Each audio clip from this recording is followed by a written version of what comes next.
Hello, I'm Gemini. Welcome to my podcast. On my podcast, I want to do a couple of different things. I'm interested in what's going on in the world, but I'm also interested in life coaching. So you're going to find a variety of topics if you come back here, which I hope you will. But tonight I'm going to focus on kind of events basically in the United States, although everything has a tie in ultimately globally, but let's concentrate on what's going on here in the United States right now. First you have these drones just suddenly appeared, right? And they were spraying things and shooting at things. And then the fog came in. And the fog was no ordinary fog. It had particles in it. People were getting sick. And then you hear that the fog was really necessary to create holograms, that these drones were not real. They're just holograms. Right. So what do you believe? Because there's another theory out there that these drones are real. They're Chinese technology. Apparently, the United States and China are the only two countries that have this technology.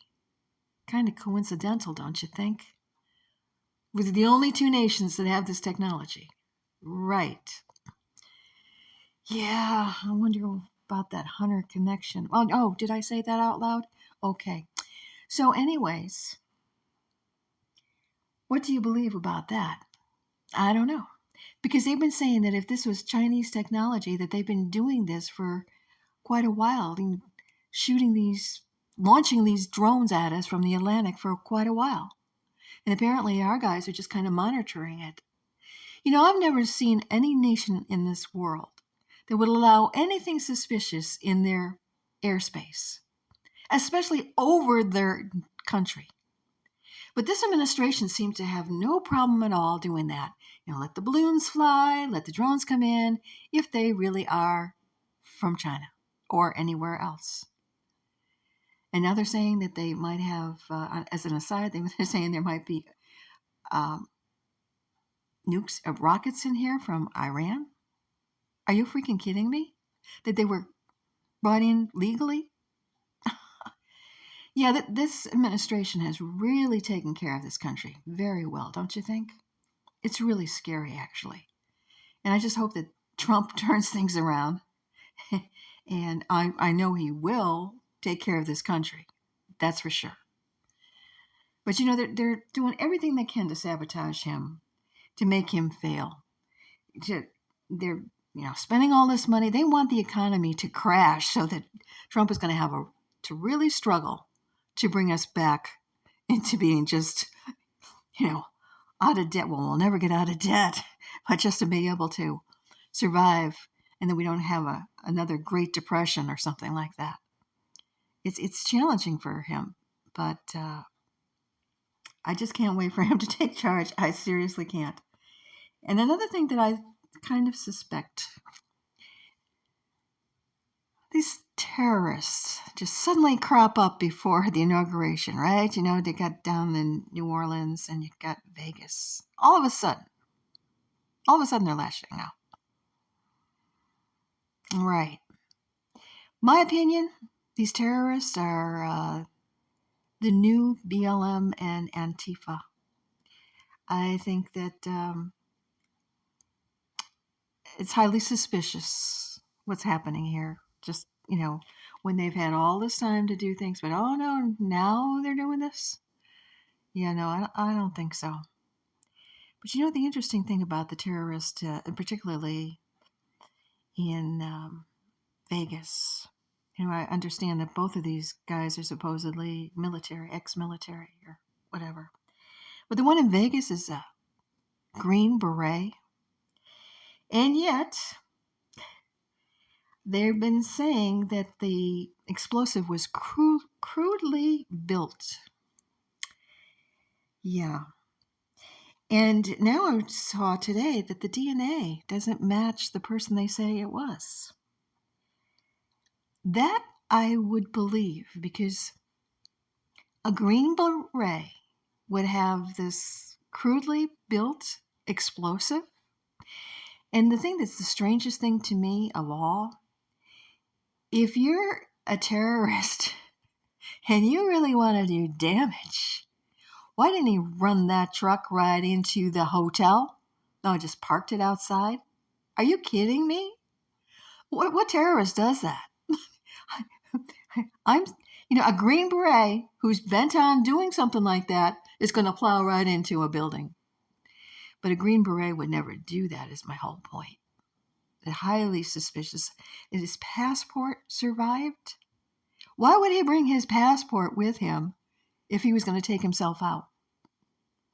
Why, if you were going to take yourself out and you were doing something that you thought was good for the country, why wouldn't you leave a note somewhere or something that, you planned all of this? No, well, maybe they'll find that, but it'll be typewritten and not in his handwriting, right? Who knows?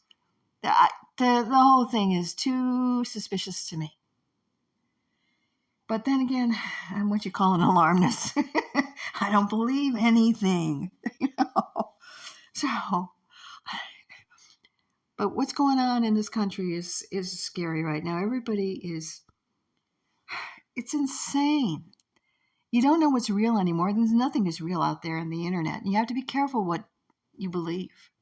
Because, maybe the first sightings were, okay, yeah, it's really saw something. But now you've got so many people out there making up their own videos that are clearly fake. How do you know what's real anymore? You just have to try not to let it get to you, because the thing that keeps me calm is that Trump seems to be calm. Well, about the drones. He doesn't seem to think that that's something to be worried about, because I think he'd be, blustering a lot more and doing a lot more if he were worried about them in any way. So it makes me think that maybe they really are holograms, or something that's really not dangerous. I don't know.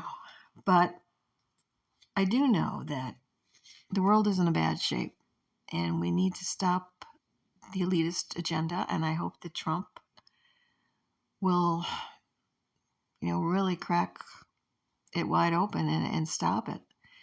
That I think, he leads by example, and other nations have supported him in the past. Maybe they'll get enough courage to stand up and save their countries. I think that it's a daunting task, because in my opinion, these world leaders are either insane themselves, or they've been greatly compromised or threatened or paid off or whatever to buy into destroying their own countries. I mean, that is beyond bizarre. And I also want to say that on my channel, I'm going to talk a lot about what's going on in the world and in this country, and probably get into the political concept of it all. I'm an independent. I'm not a Democrat or a Republican, but I do support President Trump. Having said that, I'm not happy with either the Democrats or the Republicans.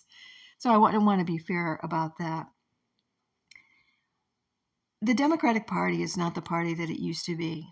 There are still some good Democratic people in that party, but I think more and more of them are waking up and leaving that party. The problem with the party itself is the progressive leaders. They're too out of touch with reality, actually.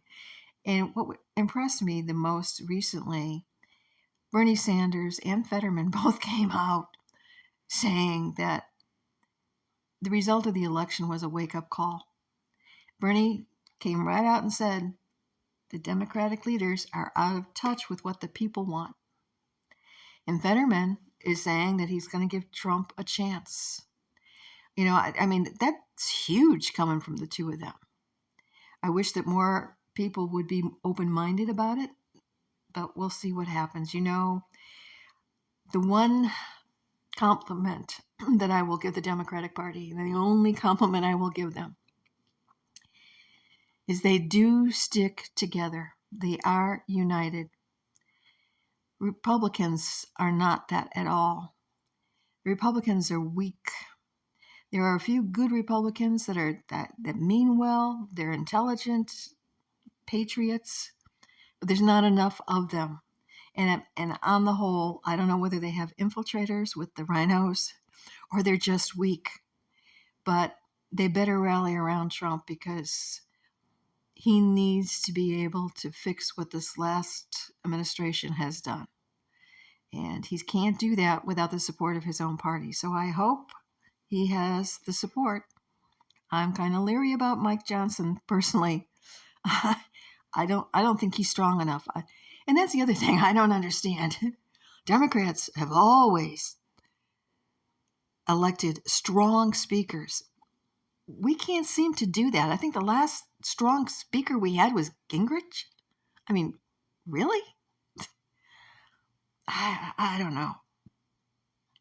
I wish the independent party was stronger, but then it'd probably be more of a mess because then you'd have a three-way system, so I don't know about that. But if you are not a Trump supporter, this probably is not the podcast for you because